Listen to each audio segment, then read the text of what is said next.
Assalamualaikum warahmatullahi wabarakatuh, Ustaz. Waalaikumsalam Dari warahmatullahi wabarakatuh. hamba Allah di Sidoarjo. Nah, Afwan Ustaz, izin bertanya jika tidak merepotkan. Enggak Ustaz ya? Enggak. Merepotkan insyaallah. Bagaimana hukumnya menjual barang kepada pembeli yang telah kita ketahui bahwa sumber dananya haram?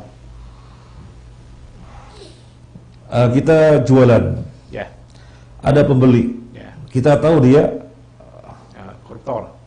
apa namanya haram. Haram pendapatannya, prostitusi dan sebagainya. Mungkin saya akan menjawab dengan cara ngajak dialog dengan Abu Fatihah ya, tanya jawab. Antum punya restoran Abu Fatihah? Oh, masya Allah. Iya. Ada orang-orang datang dan antum tahu mereka itu bekerja di tempat yang haram. Antum usir, pergi. Enggak mungkin. Nah, dan demikian nggak mungkin. Kenapa? Yang dilihat adalah usaha kita atau pekerjaan kita, job kita, bisnis kita halal, maka hasilnya halal. Haram kan untuk dia pelaku. Naudzubillah min dzalik. Misalnya dia pegawai di suatu instansi yang ribawi. Nah, siapa yang mendapatkan harta haram? Dia. Nah, kita jualan nasi halal, maka hasilnya halal. Hasilnya halal.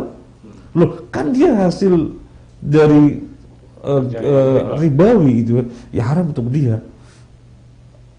Kalau misalnya kita dikasih, nah kita gak jualan, ya kita dikasih, nah itu masalahnya.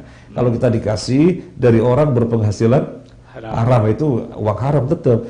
Ini kan kita gak dikasih, kita jualan dan ada orang beli. Dan kita melihat Nabi SAW bermuamalah dengan orang Yahudi, muamalah dengan orang Nasrani, dan diketahui orang Yahudi itu tidak perhatian kepada masalah halal haram, riba sesuatu yang biasa. Dan Nabi bermuamalah, mereka membeli, Nabi dan para sahabat melayani gitu ya, ketika berdagang. Jadi para sahabat berdagang, mereka membeli atau dan sebaliknya begitu. Padahal keuangan mereka orang Yahudi itu tidak lepas dari riba.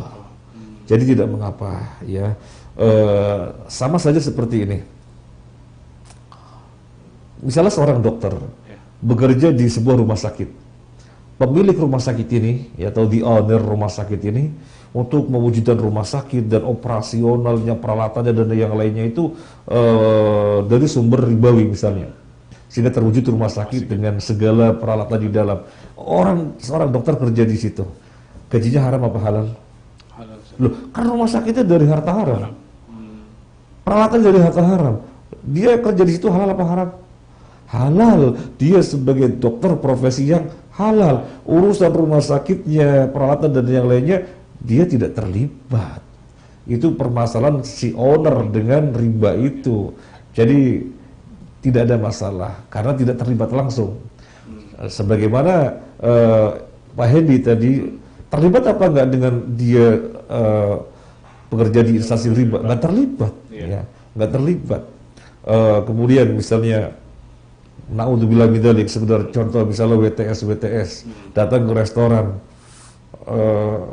apa kemudian terlibat di dalam pekerjaannya dia? Ya tidak ada keterlibatan, hanya menjual, kemudian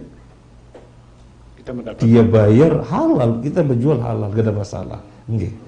Lain kalau misalnya dikasihkan lain kalau dikasih, bahwasanya kita nggak menjual apa-apa, dikasih, berarti kan masih asli uang dari dia yang tidak berubah menjadi penjualan pertukaran dengan barang, kan beda ya. Nah, demikian Fatihah. Baik, jazakallahu Ustaz. Demikian dari hamba Allah di Sidoarjo, jawaban dari Ustaz Muhammad Yasin.